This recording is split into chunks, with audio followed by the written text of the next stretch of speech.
Yeah, sometimes it's out of our hands. It goes to the client, and the client uploads, that. But absolutely, I've had many clients that on even animations, they want subtitles, and things like that. So to me, it's like you can click it on and off, but absolutely, yeah. If we have the control to, and we do most of the time, to do to put it hosted on their YouTube and put all the keywords and all that. But yeah. Yeah, and I think a lot of that's about format, right? So again, do the hardest thing first, right? Build the video that tells the story, and then you can look at what format it fits best in. So a couple of things. One is that there are a whole bunch of videos that rank very, very well that actually have no talk track to them at all, and maybe don't even have text on screen. Think like the old school BuzzFeed, like how to make a thing kind of thing. They're instant, super fast. They got big on Facebook. Google still knows what they're telling you to do in there. So natural language processing helps with some of that, but still, I wanted to learn something, and I'm looking at when people enter and when people exit, and if they're not watching the first 10 seconds, or everybody's leaving after a minute, they're putting all that together. But if you capture that video content, you can then decide, do I want to break in and break this into sections and use some animation or some motion to do it? Do I want to use closed captioning across the entire time? Or with something like Facebook that doesn't autoplay with sound, do I want to include text over the video and make it look better, not necessarily closed captioning-ish, just because people watch that video better without audio on? You have all those choices after you tell the story. How you present that's just an editing decision. So back to Carlos's process document that we looked at, other direction.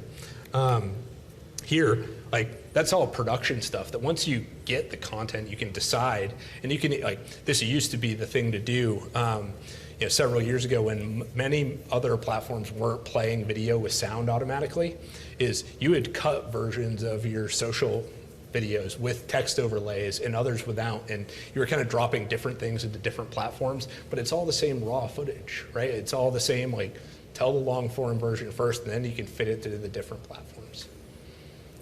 Yeah, to this slide, and I don't want to step on any of my friends out there in production world, but from here over is usually where a video production, that's what they do. They're really good. They're really craft oriented. I think what we're good at is the why. Why do we have to produce another one first? And if we don't have to do it, we'll figure out some other way. But even in the discussion of the format, is this a client testimonial? Is this a brand awareness piece? Is this a product, advertisement?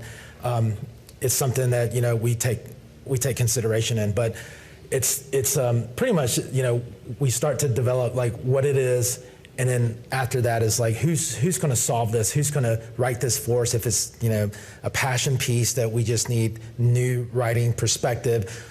Or in this case, we're always leaning on the clients, to give us that. So once we do that, it's a formula, yes, but it depends on who's sitting in the seat asking those questions.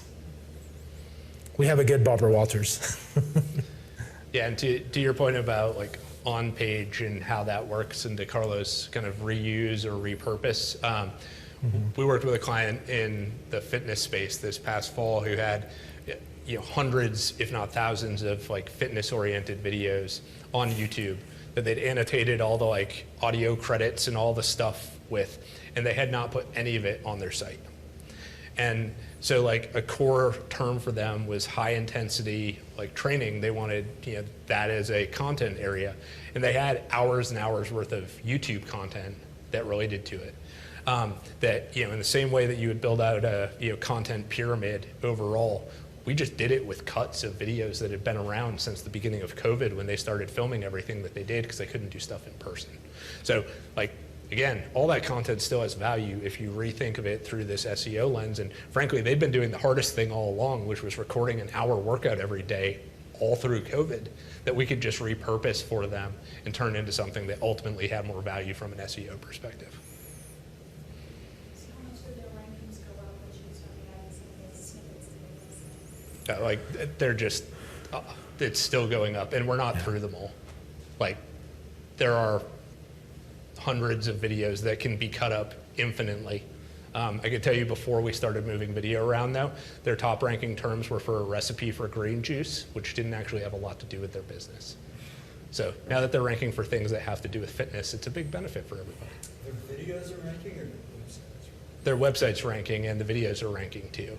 So like they actually weren't transcribing any of the videos or breaking down like the workouts they were doing at all, but somebody was going through and putting in all the like audio video credits and like all that in there. So it was a process question as much as anything else, but you're actually being driven back to the YouTube video on their website most of the time based on hitting those video links now. So you may notice sometimes when you see things like this, you may end up in different places when you click these links. Sometimes you end up on a website watching a YouTube video that's embedded in that page. Sometimes you end up on like a Vimeo link if it's not a YouTube one. And other times you just like they play the YouTube video right from here, especially if you're on mobile.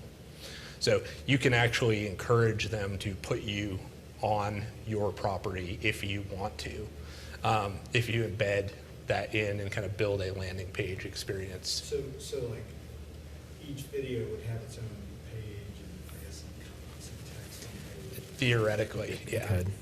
You could put the entire transcription on the page. You know, in the like high intensity workout world, hey, we offer workouts like this. Here's an example of one. Here's some of the things we do throughout that workout. Break out the video clips along with it, just like you'd break out pieces of text, and you're essentially doing the same thing, creating a content hierarchy. And basically you have much meatier, you have more tools at your disposal in terms of like traditional SEO and building a page out that way. It's also significantly more work when Google will essentially do this for you. So part of that's, you know, what's the lift you're willing to take on? Because if they're going to break this out this way, what's the point of you kind of, you know, spending 3 hours per page trying to structure this stuff into a, you know, content structure that they may blow up anyway because they find people are entering or leaving at a better point. Is this view on your internal account or can anybody see this? Oh, anyone can see this. So this is what you see when you Google. Okay, now I see the keys. Yep. The key moments everybody sees, and all you got to do is click on that and it expands it, and it will break down for you the chapters of the story.